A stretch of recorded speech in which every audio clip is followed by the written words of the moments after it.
네, 먼저 이렇게 또 어르신 목사님들 또 선배 목사님들 앞에서 말씀을 전할 기회를 주셔서 감사의 말씀을 드리고 싶습니다.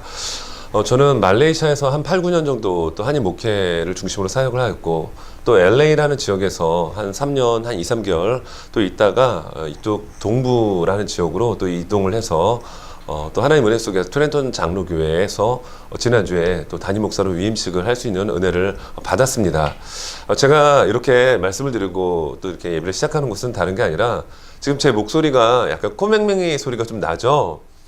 말레이시아 나라는 사계절이 여름만 있는 나라예요. 또 캘리포니아, 특별히 LA라는 지역도 큰 추위가 있는 곳은 아닙니다. 그러다 보니까 이렇게 동부로 와가지고 아주 추운 겨울을 올해 또 처음으로 한 10여 년 만에 처음 겪었고요.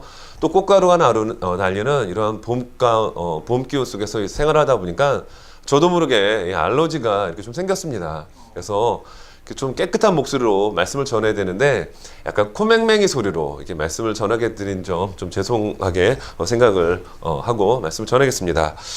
우리가 함께 읽은 이 사도행전 16장의 이 내용은 이제 사도 바울이 선교의 2차 여행의 어떤 시작점을 우리에게 말씀하고 있는 내용입니다.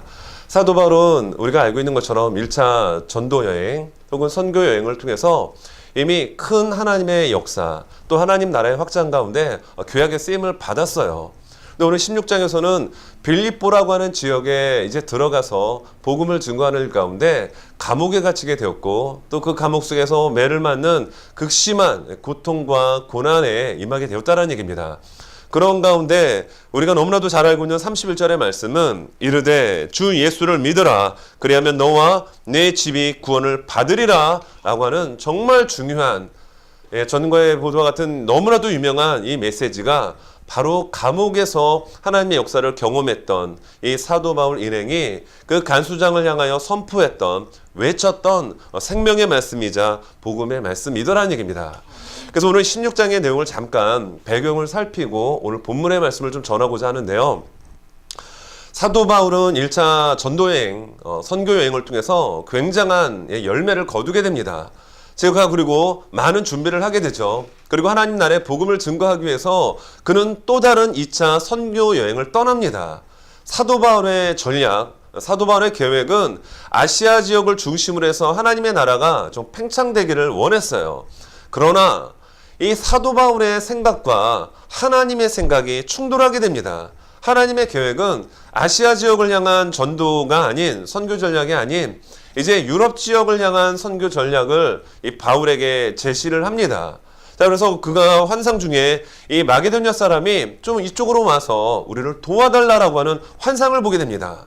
자, 보통 이럴 때 우리가 목회자라고 한다면 아니면 하나님의 일을 한다라고 생각을 했을 때 이미 열매가 있어요.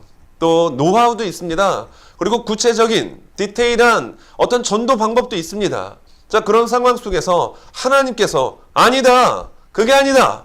이 방향이 아닌 이쪽 방향으로 가라고 했을 때 그것도 완전 상반된 180도의 방향으로 하나님이 트셨을 때 여러분 보통 사람들 같으면 어떻게 할까요? 그 말씀에 100% 순종하고 따른다라는 거 쉽지 않습니다. 자, 그런데 사도 바울은 역시 남달랐어요. 자신의 생각 그리고 자신이 계획했던 모든 것들을 내려놓고 하나님께서 가라고 한 마게도냐 지역으로 들어갑니다. 그 마게도냐의 첫 도성이 어디였죠? 바로 빌립보 지역이었습니다. 하나님께서 방향을 틀으셨고 하나님께서 인도하셨기 때문에 아마 그곳에서 많은 역사가 일어날 것을 아마 기대했을 수도 있어요. 네, 오늘 성경 본문 앞에 배경을 놓고 보게 되면요. 상황이 너무나도 달랐다는 얘기입니다. 어떻게 달랐죠? 빌립보 도성에 들어가니까 많은 사람들이 쌍수를 들고 환영할 줄 알았습니다. 복음을 증거했더니 귀신이 추방되고 많은 이들이 예수님을 믿을 줄 알았어요. 그러나 현실은 달랐다는 얘기입니다. 아무도 없었다라는 거예요. 사도 바울의 선교 혹은 전도 방법을 놓고 볼 때 회당을 중심으로 해서 복음을 증거하게 됩니다. 성경의 말씀에 보면 사도행전 13장 14절에 이런 말씀이 나옵니다. 그들은 버가에서 더 나아가 비시디아 안디옥에 이르러 안식일에 회당에 들어가 앉으니라. 사도 바울이 복음을 증거하고 선교를 하고 하나님의 일을 감당할 때 무작정 하나님의 일을 한 것이 아니라 어떤 거점이 있었다는 얘기입니다. 그 거점은 어디였죠? 회당이라는 곳이었습니다. 회당은 이미 하나님의 말씀을 들었고 하나님의 사명을 감당하기 위해서 준비된 사람들이 모인 곳이었습니다. 여러분, 그곳에 가서 십자가의 복음, 부활하신 예수 그리스도의 복음이 선포됐을 때 여러분, 거기엔 놀라운 부흥이 일어났다라는 거예요. 그런데 사도 바울이 들어갔던, 그것도 하나님께서 방향을 바꿔놓으셨던 빌립보 도성에는 회당에 들어가지 않았다는 얘기입니다. 오히려 여러 여인들과의 만남을 통하여 복음이 증거되었고, 그리고 귀신 들린 여종에게 그 귀신을 쫓아낸 결과 오히려 그들은 오늘 본문 스토리에 나오는 것처럼 감옥으로 들어갈 수밖에 없었다. 이것이 오늘 본문의 내용이라는 겁니다. 자신의 생각 내려놓고 하나님의 뜻 가운데, 그리고 하나님이 가라고 하는 그 지역에 들어가서 복음을 증거하였지만 너무나도 현실은 자신의 생각과 달랐을 때 바울 일행의 모습이 오늘 본문 안에서 정말 그 고난 속에서도 자신들의 믿음을 드러내었고, 그들의 심장과 그들의 가슴 속에 역사하시는 하나님의 놀라운 복음은 여러분 폭발하는 이 장면이 오늘 본문 속에 고스란히 담겨 있다는 겁니다. 그러니까 저는 오늘 한 두 가지의 내용으로 좀 간략하게 말씀을 전하려고 합니다. 그 첫째는 고난 중에도, 오늘 설교의 제목이기도 하죠. 고난 중에도 믿음은 드러납니다. 여러분, 고난 속에서 믿음은 반드시 드러납니다. 오늘 말씀 22절, 25절까지의 말씀을 제가 읽어드립니다. 무리가 일제히 일어나 고발하니 상관들이 옷을 찢어 벗기고 매로 치라 하여 많이 친 후에 옥에 가두고 간수에게 명하여 든든히 지키라 하니, 그가 이러한 명령을 받아 그들을 깊은 옥에 가두고 그 발을 착고에 든든히 채웠더니 한밤중에 바울과 실라가 기도하고 하나님을 찬송하며 죄수들이 듣더라 라고 나옵니다. 감옥 안에 들어갔죠. 그런데 감옥 안에 왜 들어갔죠? 여종에 들어갔던 귀신 쫓아냈다는 이유 때문에 감옥에 들어갑니다. 우리가 상식적으로 어떤 사람에게 귀신이 들어갔을 때 그 귀신을 쫓아내면 여러분, 이건 축하해야 될 일 아닙니까? 오히려 귀신을 쫓아낸 사람에게 위로는 못할 망정, 살해를 못할 망정, 여러분 고소해서 감옥에 쳐놓는다는 것은 여러분 비상식적인 일이라는 겁니다. 왜 이런 일들이 일어났을까요? 여종의 주인들은 그 여종에게 들어간 귀신 때문에 여러분 수입이 짭짤했다는 겁니다. 점을 쳤거든요. 그러니까 많은 고객층들이 있었다는 겁니다. 여종에게 귀신이 떠나가니까 어떤 일들이 벌어지죠? 자기 수입에 끊어지게 됐다는 거예요.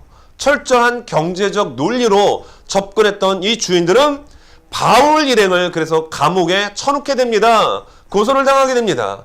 감옥 안에 들어갔던 바울과 실라 일행은 어떻게 되죠? 매를 맞게 됩니다. 극심한 고통 속에 그들은 처해지게 되었다라고 성경은 우리에게 말씀하고 있다는 겁니다. 여기 23절을 보십시오. 많이 친 후에, 그리고 22절 후반부를 보십시오. 옷을 찢어 벗기고 매로 치게 됩니다. 일반적인 매가 아니라는 거예요. 상당한 극심한 고통의 매를 바울과 실라는 맞게 되더라는 얘기입니다. 그리고 그 고통의 고난이 얼마나 컸던지요, 그들은 말로 표현할 수 없는 아마 그러한 그 진통을 느꼈을 것입니다. 성경에 보면 고린도서 11장 25절에서 사도 바울은 지나간 과거를 회상하며 오늘 이러한 사건들을 기록을 합니다. 이 기록이 이렇게 나오고 있죠. 고린도서 11장 25절 말씀입니다. 3번 태장으로 맞고 1번 돌로 맞고 3번 파손하고 일주야를 깊은 바다에서 지냈으며, 사도 바울이 지나간 과거를 다 이렇게 회상해 보니까요, 예수 그리스도의 복음을 증거하면서 당했던 극심한 고난들이 너무 많이 이렇게 기록이 됐다는 얘기입니다. 근데 3번 태장을 맞았다라는 거예요. 그 3번 태장 중에 1번 맞은 태장이 오늘 빌립보 감옥에서 맞았던, 그것도 애매하게 맞았던 고난을 이야기하고 있는 것입니다. 우리가 패션 오브 크라이스트라는 영화를 기억합니다. 그 영화에서 한 장면에 예수님께서 옷을 벗기시고, 그리고 기둥에 매달리셔가지고 그 로마 병정의 날카로운 채찍에 온몸이 갈기갈기 찢기는 장면, 차마 눈 뜨고 볼 수 없는 그런 잔인한 장면, 영상을 우리는 기억합니다. 여러분, 여기에 나오는 이 태장이라는 것은요, 우리 이 채찍 끝에 납덩어리를, 그것도 뭉글한 납덩어리가 아니라 아주 날카로운 납덩어리들을 매달아서 때리고 나면 그것이 몸을 감아가지고 살점을 파고 들어가게 되고요, 그 채찍을 끌어당기면 온몸의 살점이 떨어져 나가는 그래서 살과 함께 핏방울로 난자하게 되는 이 극심한 고문 방법이었다라는 겁니다. 그럼 바울이 그런 고난을 지금 맡고 있습니다. 잘못한 게 있나요? 없어요. 그럼에도 불구하고 바울은 이런 극심한 고난에 점점 들어가게 됩니다. 여러분, 감옥이라고 해서 지금처럼 어떤 편리한 그런 감옥인가요? 간이 침대가 있고 뭔가 이렇게 씻을 수 있는 공간이 있었을까요? 그렇지 않습니다. 어두컴컴한 지하 감옥입니다. 몸에 상처가 나면 박테리아와 세균으로 인해서 몸에 치명적인 질병이 발병될 수 있는 그러한 감옥, 말 그대로의 컴컴한 지옥을 방불케 하는 그곳에서 사도 바울 일행은 그들이 맡겨진 모든 고난을 다 받아들이더라는 거예요. 분명히 그들이 처한 상황은 고통이었습니다. 고난이었습니다. 그런데 어떤가요? 그 고난 속에서 그 바울과 실라의 가슴을 뛰게 했던, 그들을 움직였던 그들의 믿음이 드러났다라는 겁니다. 이것이 은혜라는 거예요. 자, 그들의 믿음이 어떻게 드러나죠? 오늘 말씀해 보니까 25절을 한번 보십시오. 한밤중에 바울과 실라가 기도합니다. 그리고 하나님을 찬송합니다. 이 소리들을 죄수들이 들었다라고 성경은 분명하게 기록하여 주고 있다라는 겁니다. 여러분, 온몸이 찢어졌습니다. 그리고 자신이 가야 복음의 그 목적지가 분명한데 그 목적지를 내려놓고 하나님이 가라라고 하는 그 방향으로 틀어서 들어와서 복음을 증거했고 여종에게 귀신을 쫓아낸 것뿐인데, 이런 극심한 고문과 고통 속에 감옥에 있는 자신들을 생각할 때 저 같으면 하나님이 좀 원망스러웠을 거예요. 하나님이 이게 뭡니까?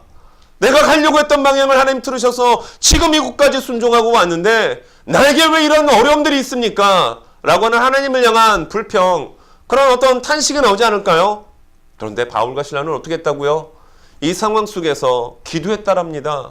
그리고 찬송했다랍니다. 왜 이런 일들이 가능할까요? 극심한 고통과 고문과 고난 속에서 그의 마음속에 있었던 예수 그리스도를 향한 복음의 열정, 이것이 기도로 터져 나왔다라는 겁니다. 그리고 그 기도가 더욱 깊어지니까 찬송으로 울려 퍼지게 되더라는 거예요. 고난당하는 자가 있느냐? 저는 기도할 것이라고 야고보는 이야기합니다. 그런데 고난당할 때 여러분, 바울은 어떻게 했죠? 그와 함께 했던 동지였던 실라는 어떻게 했죠? 기도했다라는 겁니다. 그리고 더 나아가서 하나님을 향한 찬송의 고백을 드립니다. 여러분, 찬송은 어떨 때 나올까요? 보통 찬송은 즐거울 때 나오죠. 그래서 야고보서 5장 13절에서 즐거워하는 자가 있느냐? 저는 찬송할 것이라 라고 우리에게 권면해 주기도 합니다. 제가 여기 딱 올라와서 잠깐 앞에서 기도하는데 저기 계신 어르신 목사님께서 찬송을 부르시더라고요. 예, 평화. 하나님께 찬송을 계속 들으시는데 제가 그 찬송을 들으면서 참 은혜가 되었습니다. 얼마나 연륜이 깊으시고 참 어떻게 보면 여기 2층까지도 올라오기도 힘드신데 그렇게 가쁜 숨을 몰아쉬시면서 찬송을 여러 곡 부르시는데 참 은혜가 정말 되었어요. 여러분, 그 캄캄한 어둠 속에 있는 감옥 속에서 온몸은 정말 갈갈기 찢어진 그 상태에서 정말 자기 몸도 기대기 힘든 그 상황에서 여러분, 하나님을 향하여 찬송할 때 그 찬송이 어떤 찬송이었을까요? 저는 모릅니다. 그러나 정말 하나님을 사랑하는 마음으로 이 고난 속에서도 고통 속에서도 내가 주님 사랑합니다라는 그 찬송의 고백은 하나님이 받으셨을 줄로 믿습니다. 그리고 더 나아가 그 찬송을 누가 들었다라고요?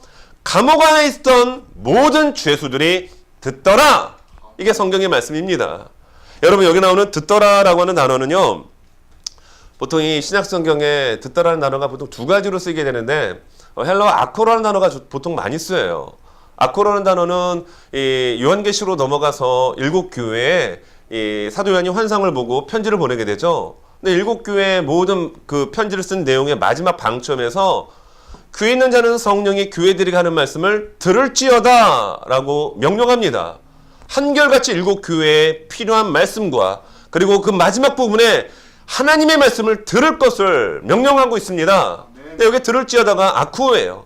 집중해서, 아주 주의해서 들으라는 겁니다. 근데 오늘 여기 나오는 이 죄수들이 듣더라라고 하는 25절의 말씀은 이 아쿠어라는 단어가 아니에요. 집중해서, 아주 주의해서 듣는 이 아쿠어라는 단어가 아니고 어떤 단어를 쓰고 있냐면요, 우리가 어떤 연주회를 갑니다. 그러면 그 연주회 어떻게 우리가 경청해서 듣게 되죠? 노래를 예를 들어서 듣게 되면은, 아, 노래 참 잘한다. 노래가 멋지다. 뭐 이런 느낌으로 우리가 듣습니다.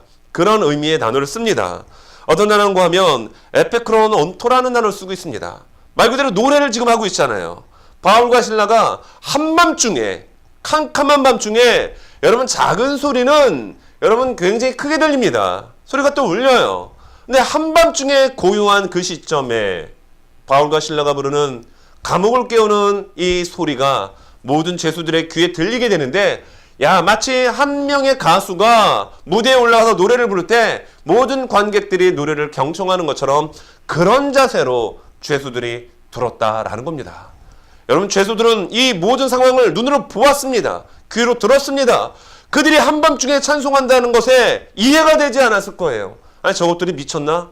아니, 매를 많이 맞더니 고문의 강도가 심하다 보니 저들에게 멘탈에 이상이 있구나, 이런 생각이 들 수도 있었습니다.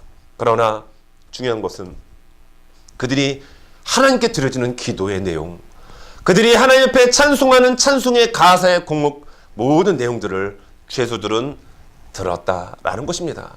여러분, 고난 속에서 믿음은 어떻게 되죠? 드러나게 되었고, 그 감옥 안에 있는 모든 죄수들에게 그들의 믿음이 알려지게 되었다라고 성경은 말씀해주고 있어요. 제가 그 주기철 목사님의 그 영화를 한번 본 적이 있습니다. 주기철 목사님께서 정말 믿음을 버리지 않고 우상에게 절하지 않게 해서 참 믿음의 그 초계 같은 모습을 지켰던 그 모습을 영화로 보면서 참 많은 감동을 받은 적이 있었어요. 네, 그 영화의 한 장면 속에서 아주 극심한 고문을 당하시고 감옥 안으로 딱 들어가게 되는데, 감옥에 한 4-5명의 그러한 분들이 계셨습니다. 주기철 목사님이 감옥 안으로 내동댕이 쳐지니까 그 믿음의 그 동지들이 와서 손을 잡아주면서 괜찮습니까, 목사님? 라고 이야기를 하더라는 거예요.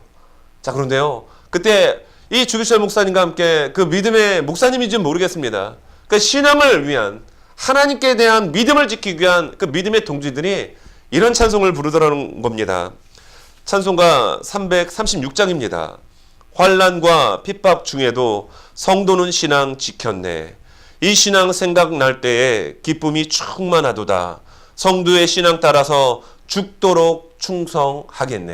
아멘. 여러분, 고문을 받다가 감옥 안에 들어간 주기철 목사님과 예수 믿는다는 것 때문에 감옥 안에 갇혀있는 그 믿음의 동지들이 이러한 고백을, 이러한 찬송을 드릴 때 여러분, 1분 순서 안 들었을까요? 들었을 것입니다.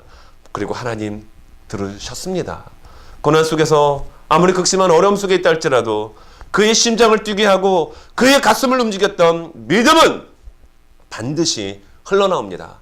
반드시 드러납니다. 복음 인터넷 방송에 이런 정말 주의 복음을 증거하고자 하는 이 열정은 비록 작은 공간이지만, 열악한 환경일 수 있지만 그 복음의 열정은 그 누구도 막을 수 없습니다. 어렵고 고난이 있다 할지라도 그것을 뚫고 나갈 수 있는 에너지, 뚫고 나갈 수 있는 동력을 하나님께서 허락해 주실 줄로 믿습니다. 아멘. 저는 이 자리를 오늘 처음 왔잖아요. 그래서 예수님 그 일반 평신도 분들도 오시는 줄 알았어요. 그래서 뭘 준비했냐면은 이 찬송과 기도의 소리를 들었잖아요. 죄수들도 다 듣잖아요. 그래서 5월은 가정의 달이기 때문에 이 멘트를 좀 하려고 했습니다. 여러분, 자녀들 앞에서는 절대 교회와 목사님 욕하지 마십시오. 매우 중요합니다. 왜죠? 자녀들에게 기도해라, 말씀 읽어라, 예수님 잘 믿어야 된다, 백날 얘기하는데 그 자녀들 앞에서 교회를 욕하고 목회자를 욕하면 그 아이의 복음에 들을 수 있는 길을 차단시킨다는 겁니다. 그래서 자녀들 앞에서 교회에 대한, 어떤 기독교에 대한, 특별히 목회자에 대한 부정적인 이야기를 해서는 안 된다는 겁니다. 이게 지혜라는 거예요. 왜죠? 만약에 복음을 지금 믿고 복음을 전했던 바울과 실라가 감옥 안에서 고문을 당했습니다. 그래, 너무 어려운 가운데 있습니다.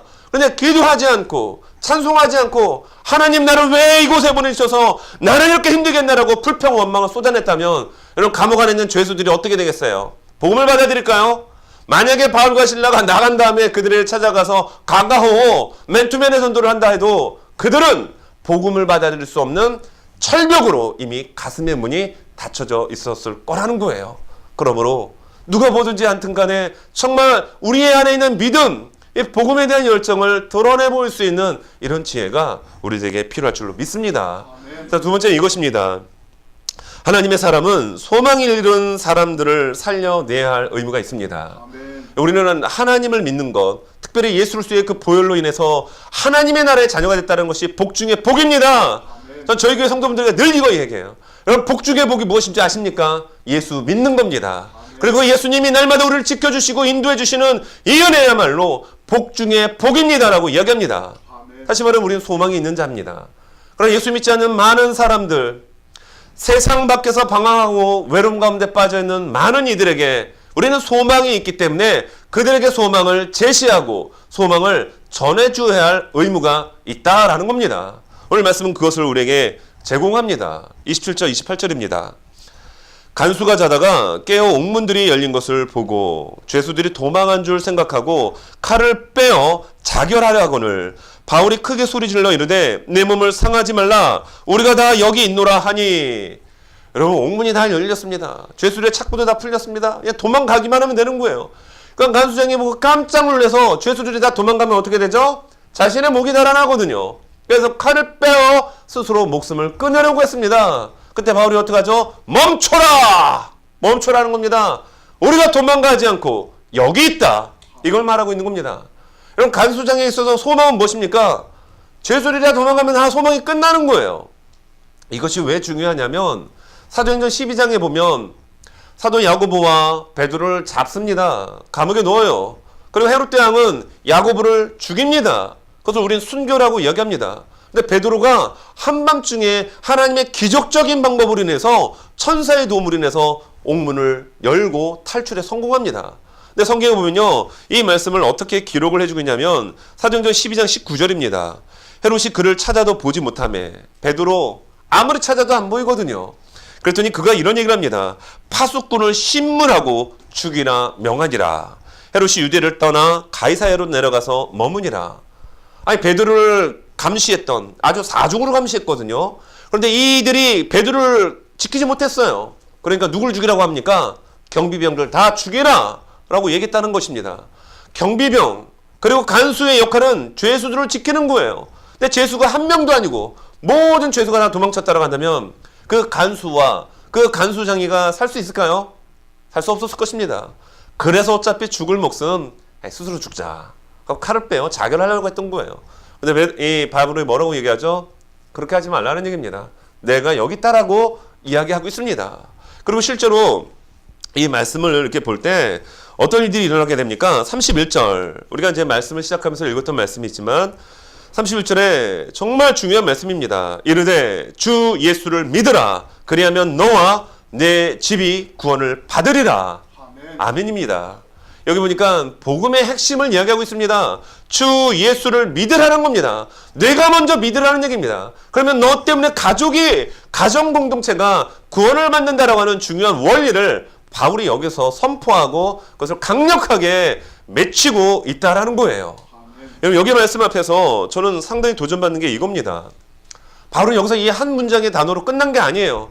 주 예수를 믿으라. 그럼 너와 내 집이 구원을 받을 거야. 이걸로 끝난 것이 아니라 말씀을 계속 읽어보면 32절에 이렇게 나옵니다. 주의 말씀을 그 사람과 그 집에 있는 모든 사람에게 어떻게 해요? 전하였다라는 겁니다. 지금 바울의 몸이 어떤 몸이에요? 지금 극심한 치료가 지금 몸에 완전히 어떻게 보면 이런 표현이 아주 좀 극단적인 표현일 수 있지만 난도질을 해놓은 몸이었습니다. 서 있기도 힘든 몸이었을 거예요. 그런 바울과 실라가 복음을 전했습니다. 그리고 그 말씀들을 어떻게 했다라고요? 그 집 모든 사람들에게 전화했다는 얘기입니다. 그리고 33절입니다. 그 밤 그 시각에 간수가 그들을 데려다가 그 맞은 자리를 씻어주고 자기와 그 온 가족이 다 무엇을 받았습니까? 세례를 받았습니다.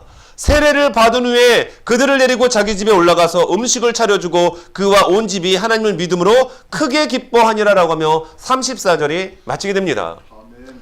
여러분, 저는 이 말씀 속에 제가 들어가게 되면요, 제가 만약에 그런 극심한 고문을 당합니다. 그러면 옥문이 열리고 만약에 나오잖아요. 그러면 저는 먼저 치료를 받기를 원했을 것입니다. 그렇죠? 몽둥이 몇 대 맞은 게 아니잖아요. 극심한 그 태장으로 인해서 온몸이 정말 상한 상태였습니다. 반드시 치료가 먼저 선행되어야 되는 상황이에요. 그런데 바울은 그들에게 복음을 제시했습니다. 복음을 한 문장으로 전하고 자기의 사명 다했다고 얘기하지 않고 그것을 풀어서 모든 가족들에게 설명합니다. 알아들을 때까지. 그리고 어떻게 해요? 그들이 고백했을 때 주님을 영적으로 영접했을 때 그들에게 세례를 행하였습니다. 그 다음에 어떻게 했다고요? 차려진 음식과 치료를 받게 되더라는 거예요. 저는 목회자로서 이 자세가 너무 중요하다고 생각합니다. 예수님을 영접하고 믿음으로 살아가는 우리 이 시대의 어둠을 그리고 이 암울한 이 시대를 살아가는 모든 크리스천들에게 필요한 것이 이 자세라는 거예요. 내게 필요한 것들을 먼저 이해관계 속에서 선행하고 찾는 삶이 아니라 정말 주님이 무엇을 원하시는가 이거예요. 내 안에 정말 복음에 대한 열정, 주님에 대한 믿음의 확신이 있다고 한다면 이 확신이 반드시 어떤 상황 속에서라도 드러나고 그것이 열매를 맺을 수 있도록 하나님의 복음은 우리를 그렇게 움직인 줄로 믿습니다. 아멘. 오늘 26절을 한번 보면 이렇게 나옵니다. 자, 26절. 이에 갑자기 큰 지진이 나서 옥토가 움직이고 문이 곧 다 열리며 모든 사람의 메인 것이 다 벗어진지라. 아멘입니다. 자, 찬송과 기도의 소리 가운데 정말 놀라운 역사가 일어납니다. 큰 지진이 일어났습니다. 옥토가 움직이고 문이 다 활짝 열려버렸습니다. 이 기적이죠. 네, 놀라운 역사입니다. 자, 그런데 모든 사람의 메인 것이 다 어떻게 됐다고요? 다 벗어진지라. 찬송하고 기도했던 바울과 실라만 착고가 벗어진 게 아니라 그들의 감옥문만 열어진 게 아니라 모든 기도와 모든 찬송을 들었던 모든 죄수의 착고와 옥문이 다 활짝 열려지게 되었다라는 겁니다. 여러분 이거 은혜 아닌가요? 바울 한 사람, 실라 한 사람의 믿음이 그 감옥 안에 있었던 죄수들의 모든 착고를 열게 했고 모든 문을 열게 했다고 한다면 오늘 이 시대에 정말 우리의 개인적 신앙의 고백, 하나님을 향한 사랑과 믿음의 열정을 가지고 우리가 온전히 하나님 앞에 서게 되면 그 복음은 모든 사람들의 어둠의 쇠사들을 끊어낼 수 있는 강력한 역사를 하나님이 이루실 줄로 믿습니다. 아멘. 우리가 여기서 착각해서는 안 되는 것은 그 착고는 바울이 연 게 아니에요. 그 옥문은 바울과 실라가 연 게 아닙니다. 하나님이 여셨다라는 겁니다. 근데 누구 때문에 여셨죠? 바울과 실라 때문에 모든 사람들의 착고와 문이 열어졌다면 복음 인터넷 방송을 통하여 복음이 증거되어야 되는 그 자리에 주님을 향한 그 복음의 열정, 주님을 사랑하는 그 사랑의 뜨거움을 통하여 모든 이들이 어둠의 쇠사슬에서 착고에서 풀어지고 해방되어지고 예수를 영접하고 사망의 자리에서 생명을 옮겨질 수 있는 놀라운 주님의 은혜가 바로 이 복음 방송을 통하여 일어날 수 있기를 간절히 소망합니다. 아멘. 말씀을 정리합니다. 우리는 이 시대를 살아가면서 참 많이 힘들다고 이야기합니다. 어르신들 앞에서 정말 어르신 목사님들과 선배 목사님들 앞에서 이런 얘기를 하는 것 자체가 송구스럽습니다. 그런데 분명한 팩트는 이 시대는 정말 만만치 않은 시대라고 이야기합니다. 누가 보더라도 이 시대는 영적으로 큰 갈등과 고민과 정말 제대로 신앙생활을 하기 쉽지 않은 그런 세대를 우리가 살아가고 있어요. 그런 세대 고난이라고 얘기할 수 있습니다. 생각지도 못한 큰 거대한 파도가 나를 덮칠 때 우리는 그 바다, 그 물결을 다 뒤집어 쓸 수밖에 없지만 우리 안에 있는 복음에 대한 열정, 하나님을 믿는 예수님을 믿는 이 믿음은 그 고난 속에서도 큰 거대한 풍랑과 같은 쓰나미 속에서도 반드시 드러나서 승리할 수 있도록 하나님 역사하여 주십니다. 아멘. 이 은혜가 우리에게 있길 바랍니다. 아멘. 그리고 더 나아가서 복음에 대한 열정을 가지고 복음을 전할 때 주 예수를 믿으라. 그러면 너와 내 집이 구원을 받는다라고 거기서 끝나는 게 아니라 정말 그 영혼에 대한 사랑이 있다라면 내 몸이 찢어지고 아파도 그 다음 순서로 치료받기 위하여 가는 것이 아니라 그 사람들이 이해할 수 있도록 받아들일 수 있도록 끝까지 그것을 풀어낼 수 있는 복음에 대한 그리고 영혼에 대한 애틋함 사랑 이 모습이 저와 오늘 시대 가운데 있는 우리 모두에게 필요한 줄로 믿습니다. 아멘. 기도합니다. 살아계신 아버지 하나님 감사합니다. 우리가 주님의 말씀 앞에서 날마다 겸손하게 주님의 음성을 들을 수 있도록 인도하여 주시옵소서. 아멘. 사도 바울과 실라가 자신의 생각과 주장을 하나님 고집하지 아니하고 하나님의 준엄하신 명령 앞에 자신의 생각들, 자신의 전략들을 내려놓고 묵묵히 주의 길을 감당할 때 예상치 못했던 큰 고난 앞에서도 그들은 넘어지지 않았습니다. 하나님을 향하여 원망하지 않았습니다. 오히려 극심한 고난과 고문과 감옥 안에서 하나님께 기도하였고 하나님을 찬송할 수 있는 믿음의 진수의 모습을 보여주었습니다. 왜냐하면 그의 심장 속에, 그의 마음 속에 하나님의 성령께서 살아 역사하셨기 때문입니다. 아버지 하나님, 우리 안에 이 복음에 대한 열정, 주님을 향한 정말로 좌로나 우로나 치우치지 않는 믿음을 허락하여 주셔서 하나님의 뜻을 이룰 수 있는 의의 도구가 되게 도와 주시옵소서. 복음이 중요하고 하나님의 말씀이 중요하다는 거 알면서도 그 복음을 증거하는 우리의 자세가 한 문장 던지고 내가 할 일 다 했다라고 우리가 안주하지 않게 도와주시고, 그 영혼을 사랑하는 주의 마음을 품게 하여 주셔서 그들이 이해할 수 있도록 설명하고 그들에게 다가가고 그들의 손을 붙잡아 일으켜 세울 수 있는 바울과 신라의 포기하지 않는 이 열정을 우리의 심령 안에 허락하여 주시옵소서. 감사하며 예수님 이름으로 기도합니다. 아멘.